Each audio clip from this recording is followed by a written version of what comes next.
시간은 제2장 마태복음 부분을 같이 나누도록 하겠습니다. 부제로는 복음과 하나님 나라인데요.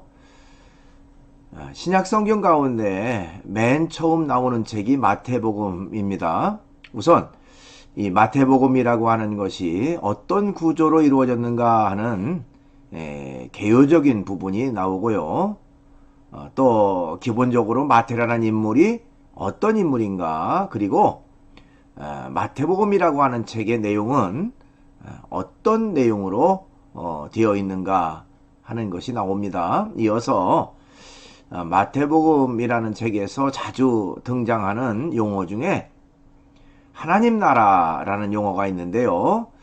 그 하나님 나라라는 용어의 의미는 무엇인가, 그리고 또 우리가 많이 들었던 메시아라고 하는 용어도 나오는데 그 메시아라고 하는 말의 의미는 또 무엇인가 하는 그런 내용들로 되어 있습니다. 이 장을 통해서 여러분들이 신약성경, 특별히 마태복음의 구조와 거기에 대한 내용, 그리고 여러 가지 용어 같은 것들을 상식적인 수준에서 알 수 있는 그런 계기가 되리라 생각을 합니다. 그럼 이어서 PPT를 보면서 수업을 계속 이어가도록 하겠습니다. 네, 오늘은 제2장 마태복음 부분입니다. 부제로는 복음과 하나님 나라 부분을 같이 나누도록 하겠습니다. 그러면 우선은 이제 이 마태라고 하는 인물이 누구냐 하는 것부터 좀 알 필요가 있습니다. 우선은요, 직업은 세리 출신이라고 말할 수가 있어요. 세리라고 하는 말은 오늘날로 말하면 세무공무원에 해당되는 그런 직업입니다. 요즘 뭐 세무공무원 그러면 아주 좋은 직업, 좋은 직장이다 뭐 이렇게 얘기를 합니다만은 이 당시에 세리들은요 조금 달랐습니다. 그 당시에는 로마라고 하는 나라가 거의 유럽 전체를 이제 지배했던 그런 시기였는데요. 이스라엘도 마찬가지로 로마의 식민 지배를 받았지요. 그런데 이제 로마 정부에서는 한 나라의 자국민들 중에서 이제 세리들을 세금을 걷어들일 사람들을 선발해서 자기 나라의 세금을 걷어서 이제 로마 정부에다가 바칠 수 있도록 그렇게 했습니다. 그 과정에서 세리들은 공정하게 세금을 걷어들이는 것이 아니라 아주 부당하게 자기들의 그 이익을 위해서 많은 세금을 걷어들여서 일부는 자기가 착복하고 또 일부는 윗선에다가 이제 상납하고 뭐 이런 어떤 잘못을 서슴지 않았죠. 그래서 세리들에 대한 어떤 일반 국민들의 그 감정은 굉장히 나빴다라고 말할 수가 있습니다. 어쨌든 마태는 세리 출신이다 하는 것이죠. 로마의 앞잡이 노릇을 함으로 미움과 멸시의 대상이 됐다 이렇게 말할 수가 있습니다. 매국노다, 즉 나라를 팔아먹는 사람들이다, 죄인의 대명사로 불려졌고요. 또 공인된 강도다 하고 불려졌어요. 그러니까 너무 지나치게 과다한 세금을 부과하니까 공인된 강도라고 그렇게 비난을 했습니다. 그래서 유대인의 속담에는 아주 재미있는 속담이 있다고 그럽니다. 산에는 사나운 사자가 있고 거리에는 더러운 세례가 있다. 이 정도로 속담이 만들어질 정도로 이 세리들에 대한 악감정은 굉장히 컸다 이렇게 말할 수가 있습니다. 자, 이렇게 무시받고 멸시받고 또 미움을 받았던 이 마태가 어떻게 보면 인생의 위대한 결단을 내립니다. 바로 예수님과의 만남을 통해서 새롭게 변화된 생활을 하게 되었다는 거죠. 여러분, 마태 입장에서도 생각해 보면 마음이 편했을까요? 전혀 그렇지 않았을 겁니다. 내가 인생이 이렇게 살면 안 되는데, 내가 다른 사람에게 이렇게 그 손가락질 받으며 살면 안 될 텐데 하고 아마 몇 번이고 자신의 그 잘못된 행동이나 자신의 그 직업에 대해서 좀 이렇게 회의적인 그런 생각을 가지고 있었을 겁니다. 자, 그런 차제에 예수 그리스도와의 만남을 갖게 되죠. 어떻게 보면 인생이라고 하는 것도 다른 사람과의 만남을 통해서 어떤 새로운 출발점, 새로운 시작점이 이루어진다, 이렇게 말할 수도 있습니다. 어떤 사람은 인생에 아주 중요한 고비가 또는 중요한 기회가 3번은 찾아온다, 뭐 이런 말 하기도 합니다만은, 그것이 3번일 수도 있고 5번일 수도 있겠지만, 그러나 중요한 것은 그 기회를 잘 잡는 것이 중요하겠죠. 자, 마태라고 하는 인물은 이런 그 예수 그리스도와의 만남을 통해서 새롭게 변화돼서 예수 그리스도의 제자로서의 삶을 살게 됩니다. 결국에는 예수 그리스도의 12 제자 중에 한 사람이 되어지게 되고요. 그리고 이 마태는 마태복음의 저자이기도 합니다. 당연하죠. 마태가 썼으니까 마태복음의 저자. 동포의 혈세를 빨아먹던 세리에서 복음을 전하는 예수 그리스도의 제자로서의 존경과 신뢰를 받았다는 것입니다. 그러니까 그의 그 인생은 어떻게 보면 180도 달라진 그런 인생을 살았다는 것입니다. 과거에는 돈은 많이 벌어서 경제적으로는 풍요로운 그런 생활을 했을지 몰라도 마음적으로는 얼마나 괴롭고 힘들었겠습니까? 그러나 예수 그리스도의 제자가 되고 나서는 과거처럼 그렇게 경제적으로 풍성한 그런 생활은 결코 아니었을 겁니다. 그럼에도 불구하고 그는 그 마음적으로는 너무너무 행복한 그런 나날을 보냈을 것으로 생각을 합니다. 자, 그래서 이렇게 달라지게 됐다. 또한 이 마태는요, 예수 그리스도의 제자로서 일생을 겸손하고 성실하게 살았다, 이렇게 말할 수가 있습니다. 그러면 성경에 그런 내용이 나옵니까? 성경에는 그런 내용은 없어요. 그러나 마태복음에 기록된 그의 문체를 통해서 우리가 그의 모습을 발견하게 됩니다. 그게 무슨 얘기냐면, 자신의 저자 이 마태복음에요, 꼬박꼬박 그는 이 세리 마태 이렇게 자신을 소개했습니다. 그러니까 다른 마가복음이나 누가복음의 저자들은요, 그냥 마태 이렇게 썼어요. 구태여 이 세리라고 하는 직함을 갖다 붙이지 않았습니다.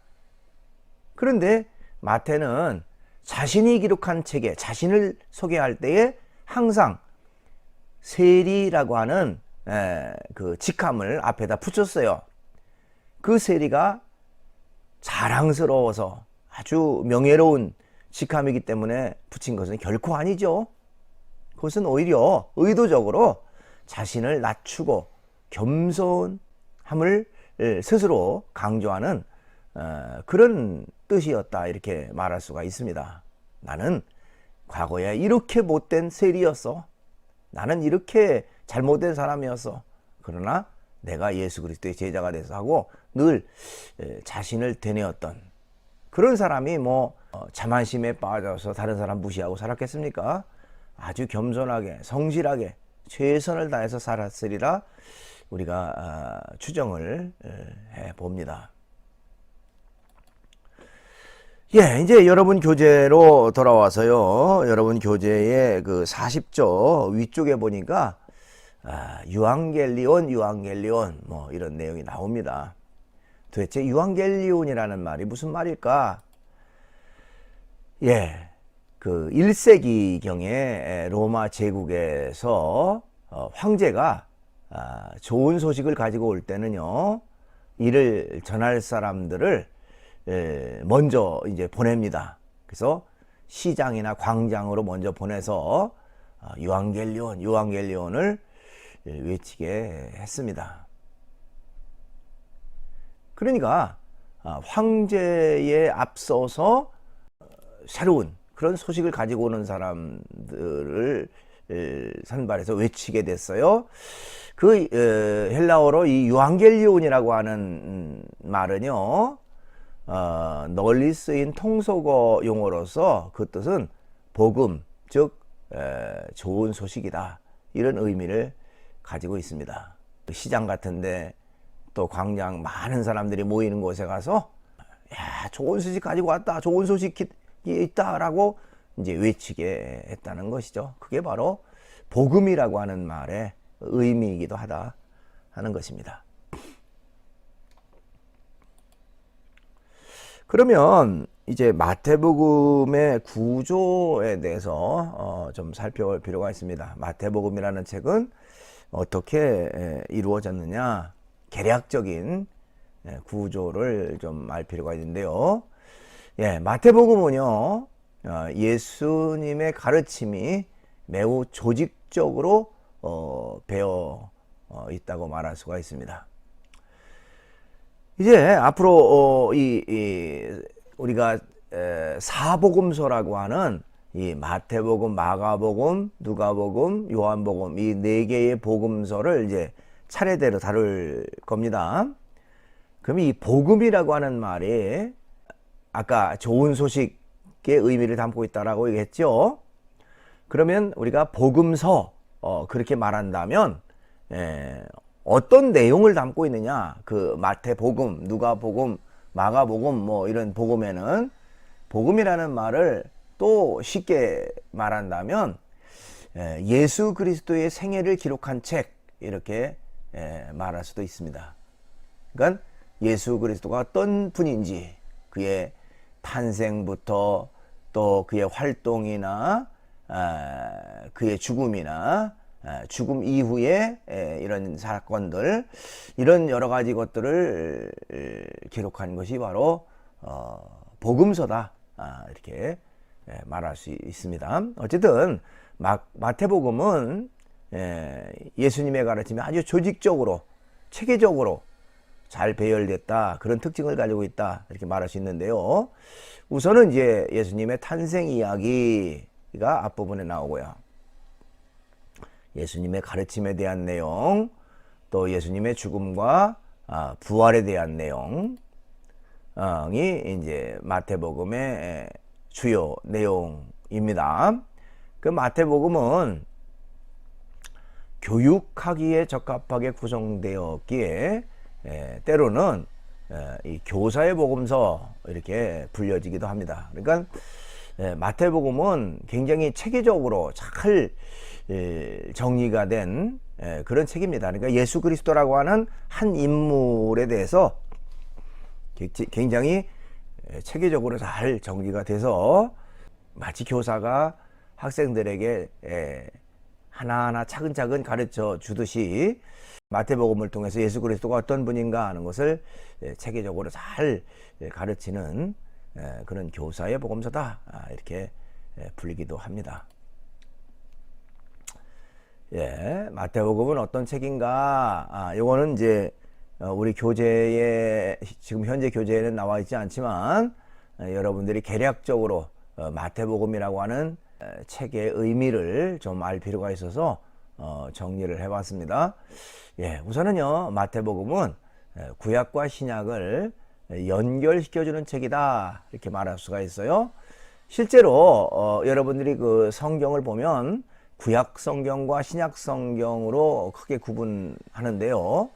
구약 성경의 맨 마지막 책은 말라기라는 책이고요. 또 신약 성경의 맨 첫 번째 책은 마태복음이라는 책입니다. 그래서 어떻게 보면 구약 성경과 신약 성경을 연결해 준다 이렇게 말할 수도 있는데, 또 이 마태복음에는요 다른 복음서보다 구약 성경이 많이 인용이 됐다 이렇게 말할 수가 있어요.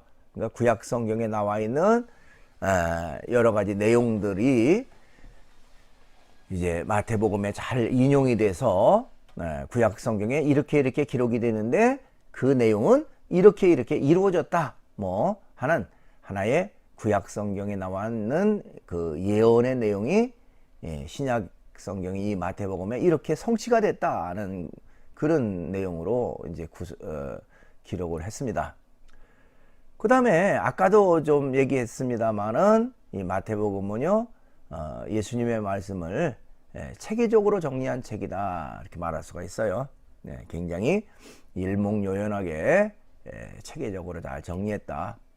그래서 예수님의 말씀이 주제별로 잘 정리되어 있기 때문에 특히 초신자들이나 또 새롭게 기독교 신앙을 갖기로 결심한 이 개종자들을 위한 교육서로 많이 활용이 된다 이렇게 말할 수가 있습니다. 그 다음에 또한 마태복음은요 종말에 대한 내용을 많이 기록한 책이다 이렇게 말할 수도 있습니다. 종말이라고 하는 말은 쉽게 우리가 뭐 세상의 마지막 때 말세 뭐 이런 얘기를 해요. 그때에 어떤 일들이 있겠는가, 어떤 사건이 있겠는가 하는 내용인데요. 이 종말에 대한 기록이요 마가복음과 누가복음에는 각각 한 장씩 기록을 합니다만은 마태복음에는 두 장에 걸쳐서 자세히 소개하고 있습니다. 그러니까 마태복음 24장과 25장에 보면요 거기에 그 말세의 징조 뭐 이런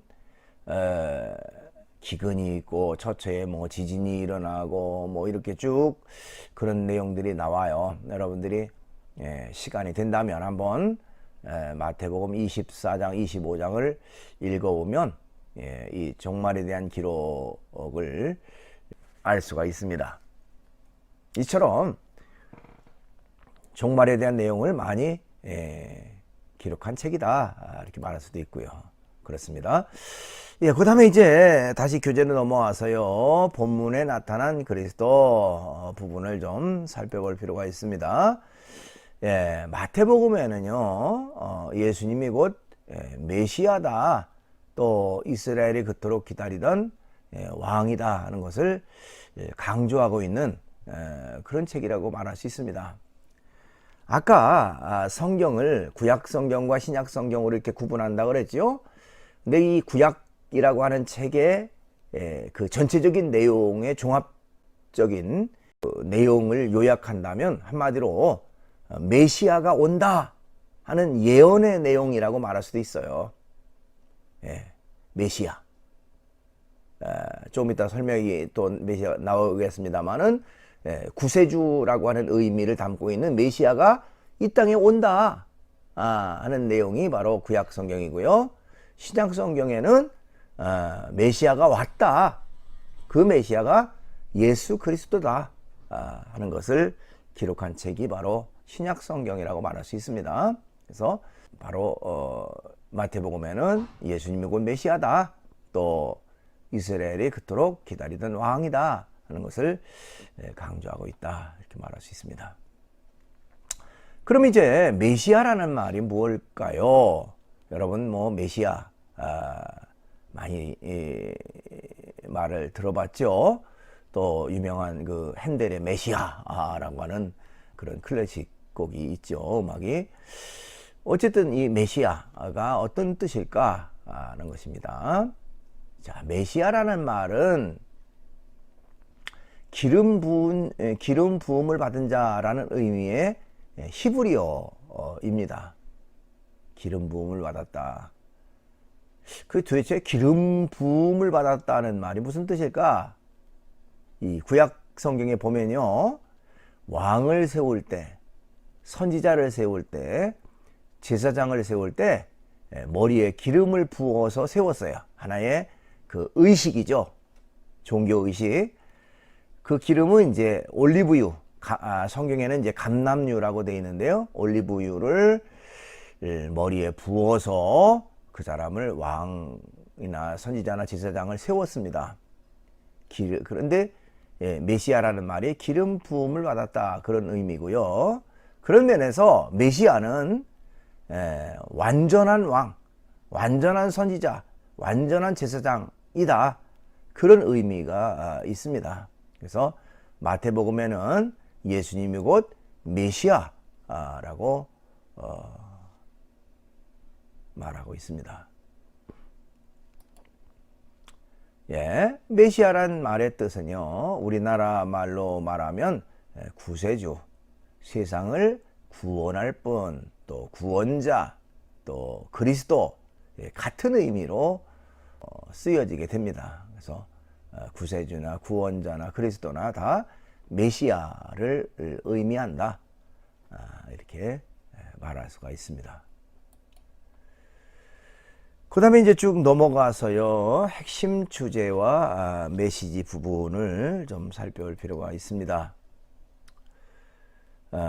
예수님의 많은 가르침과 사역을 하나의 종합적인 개념으로 표현한 것이 하나님 나라라고 말할 수가 있습니다. 그러니까 이 마태복음에서 자주 언급한 그 용어 가운데 하나가 바로 하나님 나라라고 하는 그런 개념이라고 말할 수가 있어요. 그럼 도대체 하나님 나라라고 하는 의미가 뭘까 하는 것입니다. 하나님 나라. 하나님 나라의 의미는요, 크게 그 두 가지로 구분할 수가 있습니다. 이것도 역시 여러분들의 교재는 없지만 제가 여러분들의 도움을 위해서 여기다가 정리를 해 놨습니다. 하나님 나라의 개념의 두 가지로 말할 수 있는데, 하나는 미래적 의미가 있고요, 또 하나는 현재적 의미가 있습니다. 그래서 하나님 나라를 말할 때 미래적 의미로는요, 앞으로 다가올 천국, 즉 사람이 죽어서 이르게 되는 하늘나라를 하나님 나라, 이렇게 의미를 합니다. 두 번째 의미는 현재적 의미가 있는데, 바로 지금 현재의 삶 속에서 전능자 하나님의 지배와 다스리심과 인도하심을 받는 모든 영역을 하나님 나라, 이렇게 의미하기도 한다는 것입니다. 그런 의미에서 이 하나님 나라는 바로 이렇게 두 가지의 큰 의미로 이해할 수 있다, 이렇게 말할 수 있습니다. 근데 예수 그리스도가 가르친 내용은 이 두 가지를 다 내포하고 있다 하는 걸 여러분들이 기억했으면 좋겠습니다. 자, 그렇다면 예수 그리스도가 말한 그 하나님 나라에 참여하기 위해서는 어떻게 해야 하는가 하는 것이죠. 바로 메시아로 오신 예수님을 인정하고 믿어야 한다 하는 것입니다. 즉 다른 말로 말하면 예수 그리스도가 메시아다는 사실을 받아들여라, 인정해라, 그래야 하나님 나라에 참여할 수 있다는 것이죠. 그 다음에 하나님 나라에 참여하려면 지속적으로 메시아의 가르침을 듣고 순종하며 살아야 한다, 이렇게 말할 수가 있습니다. 자, 그렇죠. 받아들였으면 이제는 가르침을 따라야 되죠. 그렇죠. 가르침대로 살아가야 마땅합니다. 우리가 믿고 받아들였는데 그 가르침을 따르지 않는다면 진정으로 믿는 것이 아니죠. 그러니까 예수 그리스도가 메시아로 믿었으며 이제는 메시아의 가르침에 따라서 순종하고 살아가는 거, 그것이 중요하다 이렇게 말할 수가 있습니다. 예, 마태복음 7장 21절에 보면요, 나더러 주여 주여 하는 자마다 다 천국에 들어갈 것이 아니요 다만 하늘에 계신 내 아버지의 뜻대로 행하는 자라야 들어가리라 하는 말이 있습니다. 그러니까 믿고 따른다, 믿고 순종한다는 말이 이렇게 중요한 거예요. 사실은 믿는다고 하는 것은 행동으로 실천하는 것으로 그 믿음이 완성이 되는 겁니다. 근데 믿는다고 하면서도 행동으로 따르지 않는다면 그건 온전히 믿는 자세가 아니죠. 그래서 뭐 주여 주여 이렇게 입술로만 말로만 말하는 것이 옳은 것이 아니라 그 뜻대로 행하는 자, 행동으로 실천하고 행동으로 옮기는 사람이라야 천국에 들어갈 수가 있다, 이렇게 말하고 있는 것입니다. 동영상을 하나 보도록 하겠습니다. 12제자의 순교라는 영상인데요, 같이 보시죠.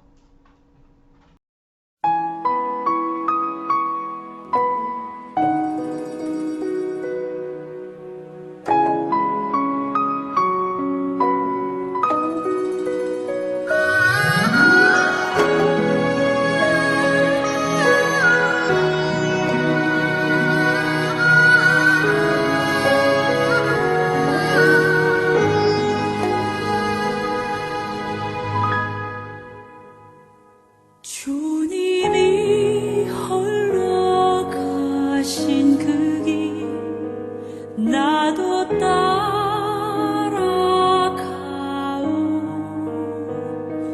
모든 물과 피를 흘리신 그 길을 나도 가오. 험한 산도 나는 괜찮소. 바다 끝이라도 나는 괜찮소. 죽어가는 저들을 위해 나를 버리길 바라오. 아버지 나를 보내주오.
이렇게 해서 3주차 강의를 마치고요.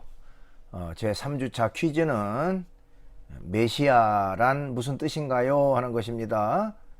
여러분들이 사이버 캠퍼스 질의응답란에 답을 올리면 되겠습니다. 오늘도 강의 듣느라고 수고 많았습니다.